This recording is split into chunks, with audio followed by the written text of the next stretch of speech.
ಬಾಡಿಗೆ ನೆಪದಲ್ಲಿ ಯುವಕನನ್ನ ಕರೆದೊಯ್ದು ಬಳಿಕ ಆತನಿಗೆ ಮಾರಣಾಂತಿಕ ಹಲ್ಲೆ ನಡೆಸಿದ ಪ್ರಕರಣಕ್ಕೆ ಸಂಬಂಧಪಟ್ಟಂತೆ ಇದೀಗ ಹಲ್ಲೆಗೊಳಗಾದ ವ್ಯಕ್ತಿ ಸಾವನ್ನಪ್ಪಿದ್ದು, ಕೊಲೆ ಪ್ರಕರಣಕ್ಕೆ ಸಂಬಂಧಿಸಿದಂತೆ ಇಬ್ಬರು ಆರೋಪಿಗಳನ್ನ ಸುಳ್ಯ ಪೊಲೀಸರು ಮಂಗಳವಾರ ಬಂಧಿಸಿದ್ದಾರೆ. ಕೊಲೆಯಾದ ವ್ಯಕ್ತಿಯನ್ನ ಆಟೋ ಚಾಲಕ ಅಬ್ದುಲ್ ಜಬ್ಬಾರ್ ಎಂದು ಗುರುತಿಸಲಾಗಿದೆ. ಮರುದಿನ 17ರಂದು ಅಬ್ದುಲ್ ಜಬ್ಬಾರ್ ಮನೆಯಲ್ಲಿದ್ದಾಗ ಅನಾರೋಗ್ಯಕ್ಕೀಡಾಗಿದ್ದು ಅವರನ್ನ ಆಸ್ಪತ್ರೆಗೆ ದಾಖಲಿಸಲಾಗಿತ್ತು. ಆದರೆ ಚಿಕಿತ್ಸೆ ಫಲಕಾರಿಯಾಗದೆ ಮೃತಪಟ್ಟಿದ್ದಾರೆ. ಅಬ್ದುಲ್ ಜಬ್ಬಾರ್ ಸಾವಿಗೆ ರಫೀಕ್ ಪಡು ಮತ್ತು ಇತರರು ಹಲ್ಲೆ ನಡೆಸಿದ್ದೇ ಕಾರಣ ಎಂಬುದಾಗಿ ಜಬ್ಬಾರ್ ಪತ್ನಿ ಸುಮಯ್ಯ ಅವರು ಸುಳ್ಯ ಪೊಲೀಸ್ ಠಾಣೆಯಲ್ಲಿ ಪ್ರಕರಣ ದಾಖಲಿಸಿದರು. ಪೊಲೀಸ್ ತನಿಖೆಯಲ್ಲಿ ಹಲ್ಲೆಯಿಂದ ಜಬ್ಬಾರ್ ಮೃತಪಟ್ಟಿದ್ದಾರೆ ಎಂದು ವೈದ್ಯಕೀಯ ವರದಿಯಲ್ಲಿ ದೃಢಪಟ್ಟಿದೆ. ಆರೋಪಿಗಳನ್ನು ಅರೆಸ್ಟ್ ಮಾಡಲಾಗಿದೆ.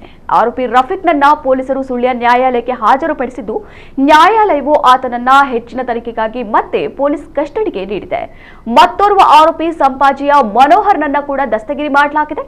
ಅಲ್ಲದೆ ಕೃತ್ಯಕ್ಕೆ ಬಳಸಿದ ಕಾರನ್ನ ವಶಪಡಿಸಿಕೊಳ್ಳಲಾಗಿದೆ ಎಂದು ಪೊಲೀಸರು ತಿಳಿಸಿದ್ದಾರೆ.